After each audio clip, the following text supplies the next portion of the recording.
Hi welcome to Sanvika lucky YouTube channel. మన ఛానల్లో ఈరోజు మినప సున్నుండలు ఎలా తయారు చేసుకోవాలో చూద్దాము. దానికి ఒక గ్లాస్ మినప్పప్పు, పొట్టు మినప్పప్పు తీసుకోవాలి. ఒక 2 టేబుల్ స్పూన్లు తెల్ల మినపగుళ్ళు ఉంటాయి కదా, అవి తీసుకొని ఒక గ్లాస్ కొలత మీకు చూపిస్తా. ఆ గ్లాస్ పప్పు తీసుకోవాలి, దానికే కొలత బెల్లం తీసుకోవాలి సమానం. అప్పుడే తీపి మనకు సరిపోద్ది, లేదంటే మనకు బెల్లం తక్కువ అయ్యి మనకు సెట్ కాదు, తింటా ఉంటే చప్పగా ఉంటుంది. పప్పును మాత్రం సిమ్లో చిన్న మంట మీద దోరగా వేయించుకోవాలి. హై ఫ్లేమ్లో పెట్టి వేయించుకుంటే అది లోపల దాకా పప్పు వేగదు, కాబట్టి అది పచ్చి వస్తుంది తినేటప్పుడు. అందుకే పప్పును చిన్న మంట మీద స్లోగా వేయించుకొని అది మనకు వేగుతూ ఉంటేనే స్మెల్ వచ్చేస్తుంది.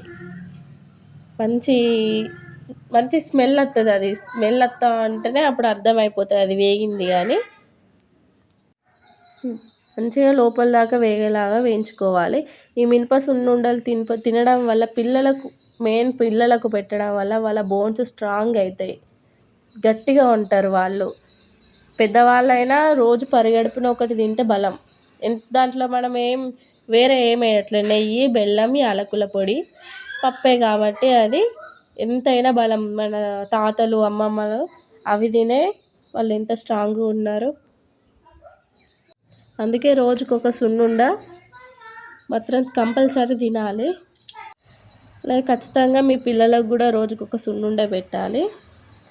దాంట్లో మనం పప్పులో 2 టేబుల్ స్పూన్ల బియ్యం, ఎందుకంటే బియ్యం కూడా మనం మంచిగా దోరగా వేయించుకొని మిక్సీ పట్టుకోవాలి ఆ పప్పుల్నే. ఎందుకంటే బియ్యం వేయకపోతే ఆ పిండి మొత్తం మనకు తింటూ ఉంటే నాలుకకు మొత్తం అతుక్కపోతుంది, అది తినాలనిపించదు. ఇది బియ్యం వేయడం వల్ల కొంచెం మనకు మింగుతూ ఉంటే జారుకుంటుంది గొంతులోకి, అలా నోరు కతుక్కొని ఉండిపోదు. అందుకే బియ్యాన్ని కూడా మంచి దోరగా వేయించుకొని ఈ పప్పులతో పాటు కలిపి చల్లార్చుకోవాలి. ఈ పప్పులో మిక్సీ చేసుకొని మంచి పూర్తిగా చల్లారే వరకు, గోరువెచ్చగా కూడా ఉండద్దు, పూర్తిగా చల్లారేలాగా మనం ఫ్యాన్ కిందనో బయటనో పెట్టేసి అలా ఉంచాలి. ఇవి చల్లారేలోపు మనం యాలకుల పొడి మిక్సీ పట్టుకుందాం. ఇప్పుడు పావు గ్లాస్ పప్పుకు కాబట్టి నేను ఒక సగం గ్లాసు నెయ్యి తీసుకుంటున్నా. యాలకుల పొడి ఒక 7-8 తీసుకున్న యాలకుల పొడి.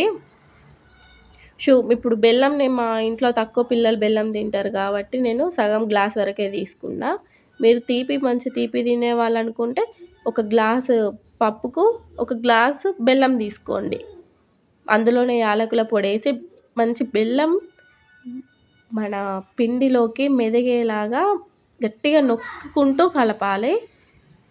మొత్తం మిక్సీ చేసిన తర్వాత నెయ్యి తీసుకోవాలి. ఇప్పుడు మీకు కొలత గ్లాస్ చూపించా కదా, దాంట్లో సగం గ్లాస్ నెయ్యి, అది వేడి చేసుకోవాలి. నెయ్యి వేడి చేసుకొని ఆ వేడి మీదనే ఆ పిండిలో కలిపితే ఆ వేడిదనానికి బెల్లం కరిగి మనం ఉండగడతా ఉంటే అది విచ్చుకపోకుండా పర్ఫెక్ట్గా లడ్డు షేప్ వస్తుంది.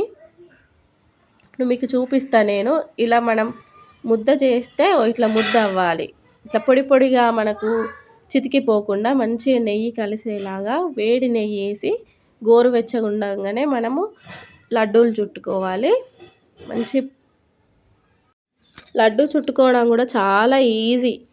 గట్టిగా గోరువెచ్చగా ఉన్నప్పుడు చేతిలోకి తీసుకొని గట్టిగా అదుముకుంటూ లడ్డును చుట్టుకోవాలి. అప్పుడే అది గట్టిగా వస్తుంది, లేదంటే అది విచ్చుకపోతుంది. ఎప్పుడైనా సరే లడ్డును పిండి తీసుకొని చేతిలోకి వేళ్ళతో గట్టిగా పిసకాలి.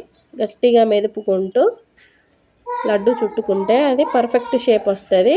నాకు పావు కిలో పప్పుకు ఇన్ని లడ్డూలు అయినాయి, 20 లడ్డూలు అయినాయి. మా పిల్లలు 2 చేస్తూ ఉంటేనే తినేసారు. ఈ మినప సున్నుండలు చేసుకోవడం చాలా ఈజీ, తిన్నా ఎంతైనా బలం.